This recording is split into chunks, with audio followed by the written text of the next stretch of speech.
नमस्कार सभी को। कक्षा 10 के सभी विद्यार्थियों का मेरे चैनल में हार्दिक स्वागत है।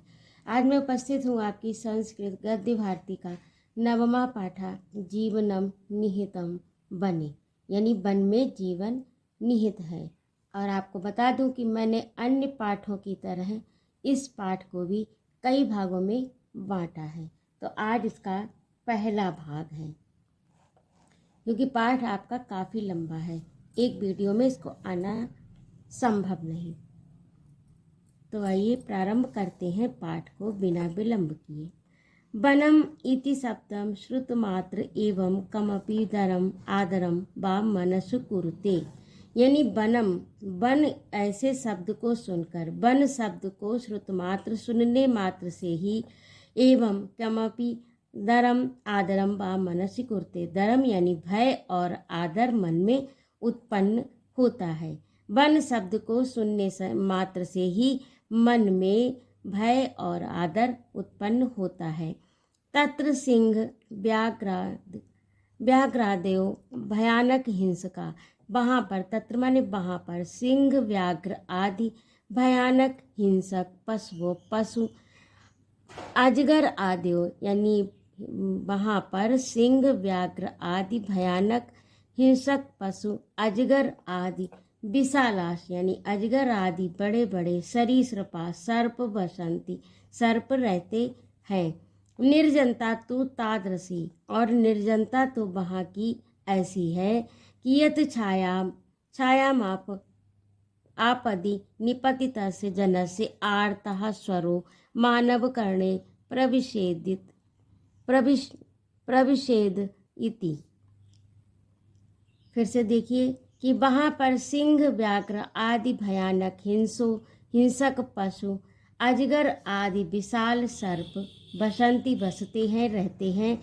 निर्जनता तो त्रादसी, निर्जनता तो वहाँ की ऐसी है कि यत छाया, जिसकी छाया में, यानी वृक्षों की छाया में, जिसकी छाया में, आपत्ति यानी विपत्ति में, निपतसी गिरा हुआ मनुष्य, यानी विपत्ति पड़ने पर, जिसके ऊपर विपत्ति पड़ी हो या विपत्ति में गिरा हुआ मनुष्य, जन यानी मनुष्य, आर्ता स्वरो, उसका आर्त स्वर यानी करुण स्वर, मानव कर्णे मनुष्य के कान में, प्रविषेदित इति यानी प्रवेश करना, गुणाक्षरी एवं संभावना, बहुत मुश्किल है, यानी बहुत कम संभावना है। फिर से एक बार देखिए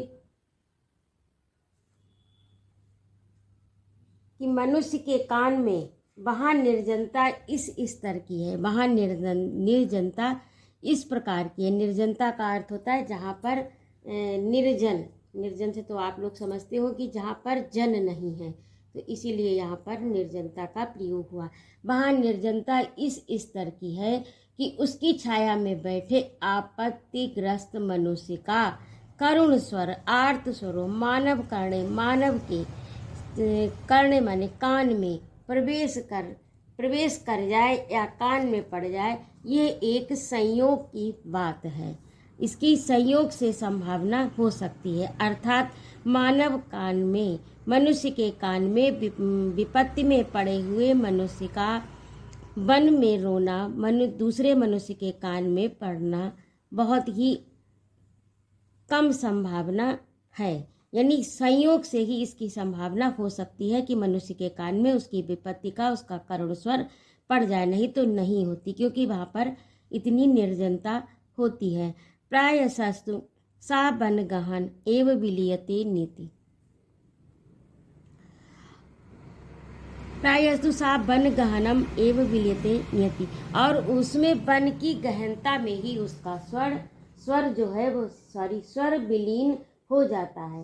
प्राय वह स्वर वन की गहनता में ही विलीन हो जाता है। प्रायस्तु यानी प्राय सा वन की गहनता में, एव विलीयते वह विलीन हो जाता है, यानी खो जाता है, किसी को सुनाई नहीं पड़ता। एताम स्थितम एव विबोधि संस्कृति, और ऐसी स्थिति को ही विबोधि समझ कर संस्कृत के मनीषियों ने, संस्कृत में मनीषियों ने अरण्य रोदन न्याय उद्भविता, अरण्य रोदन की कल्पना की है। अरण्य रोदन एक सूक्ति के साथ प्रयोग किया है। अरण्य रोदन यानी वन का रोना व्यर्थ, इस अर्थ में लिया है। तो इस प्रकार की स्थिति को जानकर ही, विबोध समझकर ही संस्कृत के मनीषियों ने अरण्य रोदन की कल्पना की है। सत्यमेव, सत्य ही है कि स्थितम एता मनु स्मृत्यापि भिया वपुष एक पदे एव रोमांचो जायते। सत्य ही है कि इस स्थिति की, किस स्थिति की, जो अभी आपको ऊपर वर्णन की गई है, मनुस्मृत्याप, स्मरण करके ही, वपुषेक पदे, अकस्मात ही, रोमांचो जाते, रोमांच हो जाता है। ऐसी स्थिति की कल्पना करके, ऐसी स्थिति को जानकर, ऐसी स्थिति को समझकर, सचमुच इस स्थिति को याद करके डर के मारे शरीर में एकदम रोमांच हो जाता है।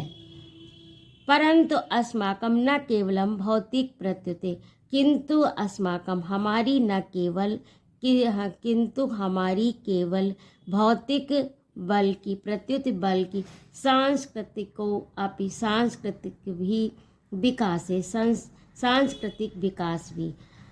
परंतु हमारा न केवल भौतिक बल्कि सांस्कृतिक भी विकास, सांस्कृतिक विकास भी बनानाम, वनों में समूहान दायो, उनका योगदान है। फिर से देखिए, परंतु अस्माकम, किंतु हमारा केवल भौतिक विकास ही नहीं बल्कि सांस्कृतिक विकास भी, वन में भी वनों का बहुत योगदान है। हमारे केवल भौतिक विकास में ही नहीं बल्कि सांस्कृतिक विकास में भी वनों का अत्यंत योगदान है। यत आरण्य को उपनिषद आद्या पराविद्या विवेचका ग्रंथा वनेशवादी आविर्भूता। और इस प्रकार से इनका योगदान किस तरह से है कि अरण्य में, जंगल में ही उपनिषद, आध्यात्म विद्या की विवेचना करने वाले ग्रंथों का वन में ही आविर्भूता, उत्पन्न हुए हैं, यानी उनका निर्माण हुआ है। किस प्रकार से सांस्कृतिक विकास में सहयोग है, क्योंकि वन में ही उपनिषद और आध्यात्मिक विद्या की विवेचना करने वाले ग्रंथों का निर्माण हुआ या आविर्भाव हुआ। वन स्थेषु तपोवनेषु एव 10 लक्षणात्मको मानव धर्म चतुष्टयात्मकम जीवन उद्देश्यम च उत्क्रांति इतिहासा सूत्राम प्रमाणयति। यानी वन स्थान पर ही, तपोवन यानी जंगल के स्थान पर ही, जंगलों में ही,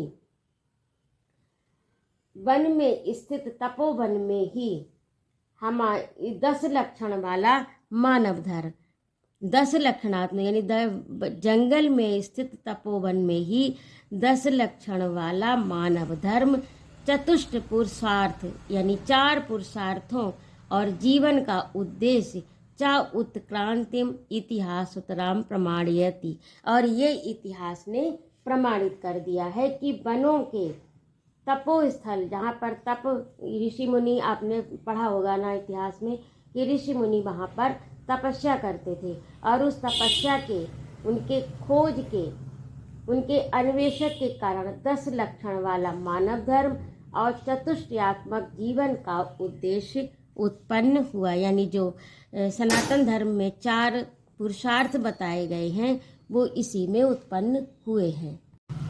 एक बार फिर से देखिए, वन स्थेषु तपोवनेषु 10 लक्षणात्मको मानव धर्म चतुष्टयात्मकम जीवन उद्देश्यम च उत्क्रांतिम इतिहासम स्वतराम प्रमाणयति।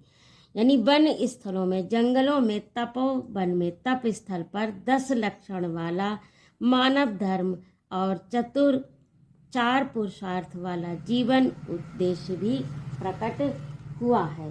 अर्थात अरण्य वन में स्थित तपोवन में ही 10 लक्षण वाला मानव धर्म और चतुष्टयात्मक जीवन का उद्देश्य उत्पन्न हुआ है। और ये इतिहास के द्वारा प्रमाणित उत्क्रांतम इति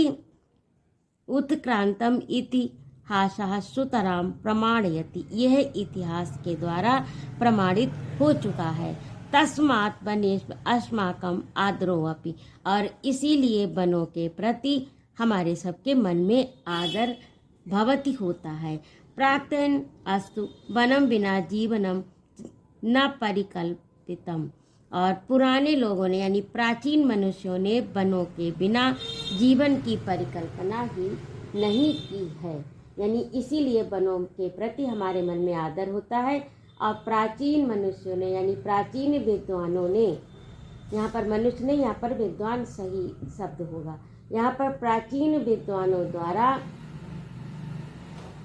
वन के बिना, प्राचीन विद्वानों ने वन के बिना जीवन की कल्पना ही नहीं की है। संस्कृत कवि नाम वन देवता कल्पना बान प्रस्थाश्रमे चा वन निवासन विधानम तदैव संकेत। और ये संकेत करता है, क्या संकेत करता है कि संस्कृत कवि नाम, संस्कृत के कवियों ने वन देवता की कल्पना की और वानप्रस्थ आश्रम में वन में बसने का विधान इस प्रकार का संकेत करता है कि वन के बिना जीवन की कल्पना ही नहीं है। एत अपि बोध्यम, एतद् अपि बोध्यम यत प्रत्यक्षतो वनानि मनुज जाते यावत ददति परोक्ष अस्तु ततो अप्याद अधिकम। यानी जितना बोध्यम, ये समझना चाहिए कि यत प्रत्यक्षतो, इतना वनों ने वनानि वनों से मनुष्य जाति को प्रत्यक्ष रूप से प्राप्त हुआ है, यावत ददति जितना दिया है, परोक्ष तत्व यानी अपरोक्ष रूप से उससे अधिक दिया है। यानी यह मनुष्य को समझना चाहिए कि वनों के द्वारा मनुष्य जाति को जितना भी प्राप्त हुआ है प्रत्यक्ष रूप से, उससे कहीं अत्यधिक, उससे कहीं अधिक अपरोक्ष रूप से वनों के द्वारा हमको प्राप्त हुआ है। तस्मादेव, इस कारणात्, इसी कारण से प्रांजा स्वपुत्र तान इव पादपानि पालयन्ति। और इसी कारण प्राचीन लोग जो थे, यानी इसी कारण, किस कारण से कि परोक्ष रूप से वनों के द्वारा जितना हमको प्राप्त हुआ है, अपरोक्ष रूप से उससे कहीं अधिक प्राप्त हुआ है। इस कारण प्राचीन लोग जो हमारे पूर्वज थे, वो पुत्रों को पेड़ों की तरह उसका वृक्षों का स्वपुत्र कान इवे, अपने पुत्रों की भांति पादपान वृक्षों का पालयंती पालन करते इसमें थे। जंतुश्च रक्षन्ति, और जंगली जानवरों से उनकी रक्षा किया करते थे। किसकी? वनों की। यानी अपने पुत्रों के समान वृक्षों का पालन पोषण करते थे और जंगली जंतुओं से उनकी रक्षा करते थे।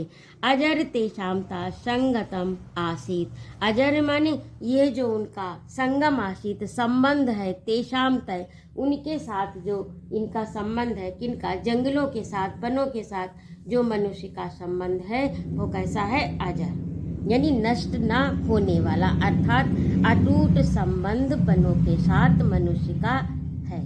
उम्मीद है आपको समझ में आया होगा। यदि ना आया हो तो कृपया मेरे कमेंट बॉक्स में अवश्य लिखें। और यदि आपको मेरा पढ़ाना अच्छा लगता हो तो कृपया मेरे चैनल को सब्सक्राइब अवश्य करें, लाइक और कमेंट करें तथा अपने मित्रों में शेयर भी करें। आपके स्वागत का भी सादर मेरे कमेंट बॉक्स में स्वागत है। आज के लिए इतना ही। अगले अंक में मैं अगला भाग लेकर उपस्थित होती हूँ। सुनने के लिए बहुत बहुत धन्यवाद। जय माँ भारती।